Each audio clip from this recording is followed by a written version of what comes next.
جوجل ماشي غير محرك بحث كما كتعرف، راه كيعرف عليك اكثر من اي واحد كتعرفو انت.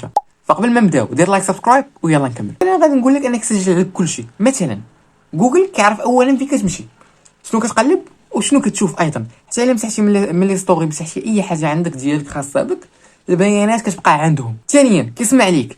الا عطيتي المايك للتطبيقات مثلا جوجل اسيستنت يقدر يسجل الصوت ديالك. ثالثا كتوقع شنو غادي دير.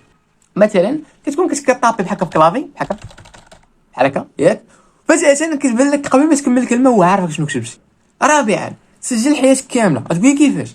غتقول لك كاينه خاصيه سميتها التايم لاين. شنو هي التايم لاين؟ كتوريك كل بلاصه مشيتي ليها من سنين، يعني شحال من عام دازت وكلا بزاف د الحوايج كيبينها لك. نستنتجوا بان الا شي واحد وصل لهاد البيانات غادي يعرف كلشي تقريبا على حياتك، ماشي كلشي ولكن المهم.